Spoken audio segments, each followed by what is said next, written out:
Every day we hear how hot the real estate market is all over the country, whether it's Miami, whether it's San Diego, New York, Chicago, anywhere in the US, we just keep hearing how hot the market is, how easy it is to sell a home, and how difficult it is to buy a home. And with that said, today is June 22nd. It's actually my wife's birthday. So I definitely can't forget the date, but we're getting close to the first 6 months of the year in 2021. And I wanted to share with you, I'm going to share my screen with you in a sec and share with you the differences between this year and last year in the Miami-Dade market. So with that said, let me share my screen. So as an agent, there are multiple different tools that we use to study the market. This one is called Trend Graphics. Trend Graphics is great, but one of the things that it does not take into consideration are new construction sales and also for sale by owner sales, which is a very, very small percentage of the market. This Trend Graphics just uses the MLS listing information. So typically a lot of the stuff that you'd see, probably the majority of the properties that you would see on Realtor.com, Trulia, Redfin, Zillow, and the like. So anyways, let's get a look at this. So this is Miami-Dade County. I'll scroll down so you could see. This is from March 2020 to May 2021. And I have properties in all price ranges, and I have residential single family homes and condo co-op. We have very, very few, not like New York. Villa, which is typically known here as like a townhouse, a one floor townhouse or townhouse. So it's all the residential properties. And so let's get to it. So as you can see, just so you can see the I guess, the mapping of what the colors are. So this green are the for sale listings. This darker green is sold, and the red line are pending sales. So if you see back in March of 2020, we had 21,154 listings. But the best way to do it is to compare last year, this exact time, to this year's, because sometimes every month is a little bit different. So it's best to use that time compared to this time. And just keep in mind too, when we look at May of last year, if you just go back to that time in history, May is probably about the second month when COVID is really hitting us pretty hard. And most places in the country had like a shelter in place or shutter in place, wherever you want to call it. So in May, you could see that the listings are starting to go down a little bit, slightly, maybe just under 1,000 from March. So anyways, in May of 2020, we had 20,261 listings. If you look at that today, we have 11,393. So we have almost roughly half, give or take. Pending sales at that time, we had 2,351. You know, it's funny though, because the market is hot, like we hear on the radio, TV, online, wherever, just from people, it is hot. We have 4,488 pending sales, so almost double what we had. Way less inventory, but way more pending sales. So that means the market is going to have less inventory, and the supply is going to be less. And typically that means the demand is higher, prices go up, and it's slightly harder to find properties. It could be significantly harder, but out of these 4,488, not all pending deals close. Sometimes people have issues with finances. Sometimes they have issues with appraisals. With that said, a lot of properties sold today don't have appraisal contingencies just because properties are selling for over asking price. In May of this year in Miami-Dade County, 52.7% of listings, properties for sale in the combined properties, like I mentioned, single family homes, condo co-op, and townhouses, 52.7% of those properties had multiple offers. And in probably all those cases, or at least 99%, I would assume, they sold for asking or above asking. So anyways, back to last May, there were 1,382 sales that year. But look at how many we have this year, 3,408. So that means we had slightly less than 3 times the number, probably 2.5 times, give or take. I don't feel like doing a math quiz right now and figuring it out, but it's quite a bit more. And I have this market highlight thing, so I think it could figure it out better for me. So homes for sale in May 2021, like I mentioned, 11,393 compared to 3,408 in May of this year. So that is up. I mean, homes for sale in May is down 43.8% compared to last year. So 43%, almost 44% less than last year listings. Homes closed in May 2021, 3,408, which is 146.6 compared to last year in an increase. Homes placed under contract in May, 4,488, which is up 90.9% compared to last year. So definitely a huge difference in the market. What I want to also share with you is, so one of the things about, like, when we see all these stats, a lot of times when you see them published online, or you see these reports on the news or whatever, they usually wait towards the end of the following month to give the results of the previous month. And the main reason for that is because typically most boards, at least in Miami-Dade County, and I know multiple other areas around the country, they give the brokers up until the 10th of the month to submit all the sales from the prior month.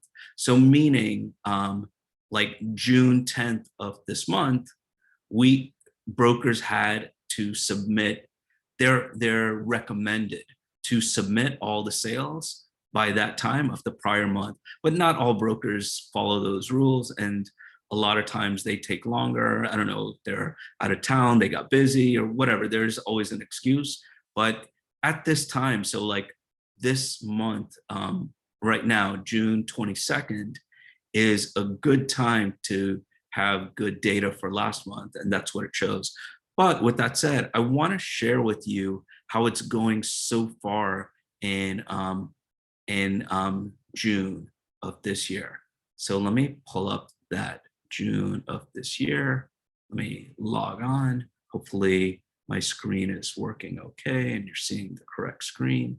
So single family homes, I'm going to do Miami-Dade County. I'm going to pull up single family condos. I pulled them all. I'm going to do closed sales, and I'm going to do June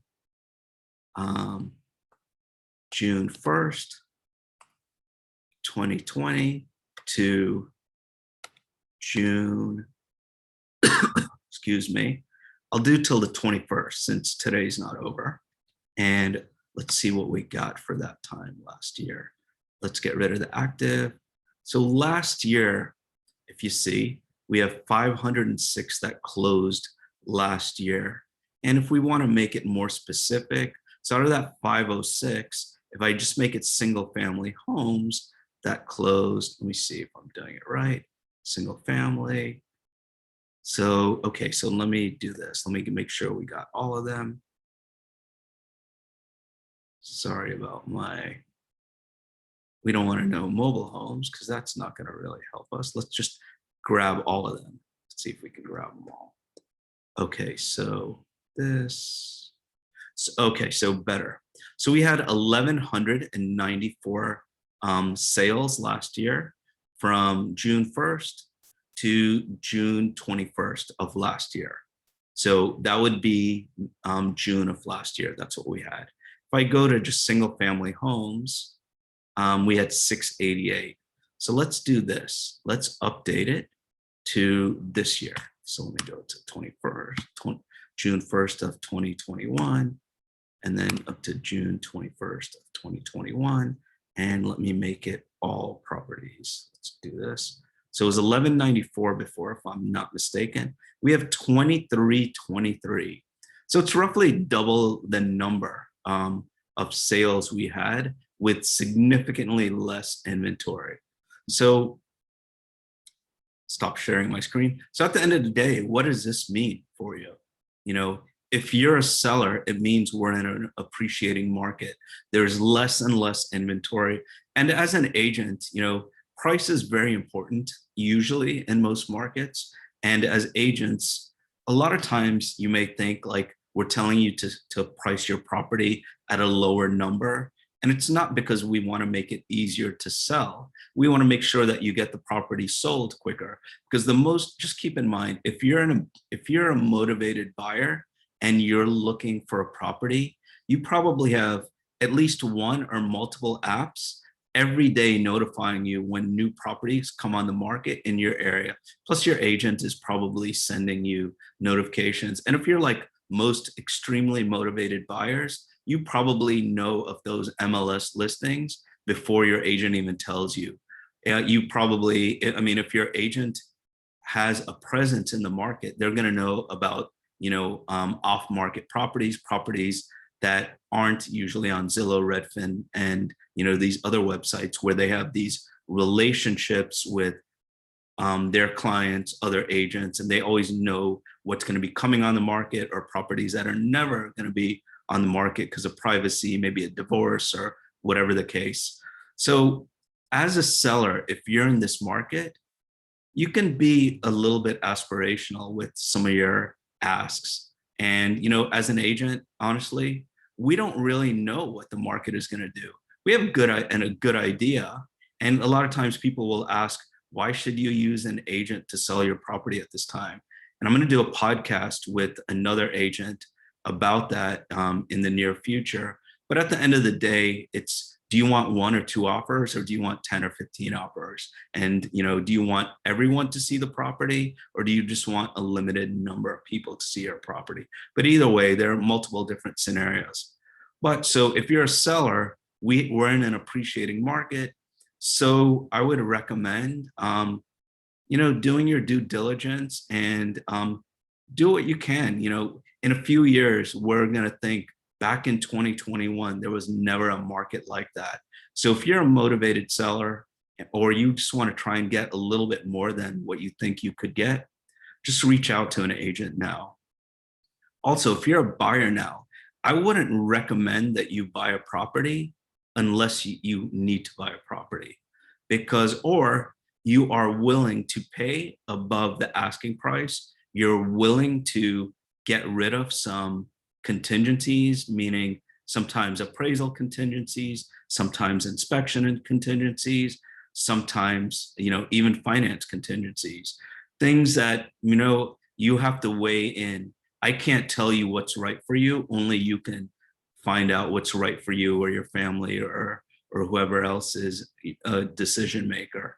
So unless you're an extremely motivated buyer and willing to adjust to the market, don't be in this market to buy.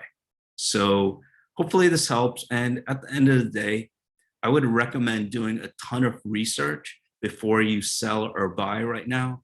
And, you know, obviously there's Google, so you could look up whatever you can. We have a lot of videos on our YouTube channel, so, you know, definitely look at those. Or if you just like to reach out to us, and no commitment, no pressure, you never have to do business with us. But if you just want an honest opinion about your situation, and I want you guys always to think like you have a family member in the business, because we're never going to have what they call commission breath. We don't care if we ever sell you or not. Obviously, we would like to do business with you because we think we can help you get the most for your money. And we also think we can help out your family. We've been doing, you know, combined with all the team members, we've been doing this well over, you know, 20 years, and we've sold hundreds of homes. And, just to be perfectly honest with you, out of those hundreds of homes that we've sold, only 5 of them have been very easy to do. The rest of them all had difficulties in them. And so we want to help you guide you through that roller coaster of emotions and make sure that that buyer who is willing to pay all the money for your property, or that seller that is selling to you, actually we can get the deal closed, because it's not that easier to get an offer. It's not very difficult to get an offer for a property if you're a seller. It's super difficult to get your offer accepted as a buyer, but we want to make sure that once those things happen, that you actually can get to the finish line and make it to your move. Anyways, thanks so much for watching. And if you'd ever like to reach out to us, you can go to allinmiami.com, allinmiami.com. And if you'd like to get to know us better and see some of the, I guess, for lack of a better way of saying it, some of the foolishness that our team does and just see us as regular people, you can go into our show that we have. It's called All in Miami, and you can see it on allinmiami.tv. So the website is allinmiami.com and the show is allinmiami.tv. Thanks so much. Take care, guys. Love you.